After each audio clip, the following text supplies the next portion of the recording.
So ఎప్పుడైనా మీ లైఫ్లో మీకు చెడు చేసిన వాళ్ళకి ఎప్పుడైనా ఆ రియాక్షన్ కొట్టడం మీరు ఎప్పుడైనా చూసారా మ్యామ్? నేను ఎప్పుడు విష్ చేయలేదండి. అంటే నాకు చెడు చేసినా కూడా పెద్దగా అంటే నాకు అది ఎఫెక్ట్ ఏం అవ్వలేదు. పేరెంట్స్ ప్రేయర్స్ అనో లేకపోతే నేను మంచిగా ఉండడం వల్ల గుడ్ విషెస్ ఏదో ఒకటి ప్రొటెక్ట్ చేస్తూ ఉంది నన్ను.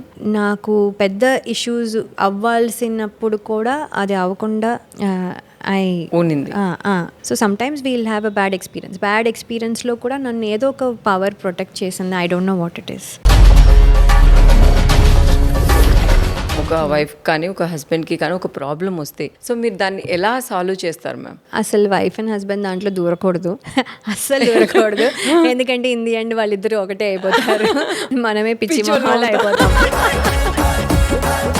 ఒకటి. సెకండ్ థింగ్ ఇస్, ఒకవేళ నిజంగానే అంత సీరియస్గా వస్తే కూడా వాళ్ళు వచ్చి పెద్దరికం తీసుకోమని చెప్పి మనకి ఇద్దరికి వచ్చి చెప్పి ప్లీజ్ మాకు ఈ ఇష్యూ వచ్చింది, నువ్వు పెద్ద రాయుడులాగా తీర్పు చెప్పు అన్నట్టుగా ఏదైనా మనకు ఆ పెద్దరికం ఇచ్చి మనకి చెప్తే అప్పుడు రెండు సైడ్స్ ఏంటి చూసుకొని నువ్వు ఇది చేసావు నువ్వు ఇది చేయకు అని చెప్పొచ్చు. కానీ ఇప్పుడు చెప్తున్నాను కదా, ఎవరు విన్నర్ స్టేజ్లో లేరు. కానీ ఒక స్టేజ్ వచ్చేస్తుంది వేర్ యూనో ఇంకా మనము ఇటు వెళ్ళలేము. సో నేను డివోర్స్ కూడా తీసుకోలేను. సో నేను ఇంకా ఐ ఎండ్ మై లైఫ్. ఆ స్టేజ్ వస్తే మాత్రం దానికంటే డెఫినెట్లీ డివోర్సే బెటర్.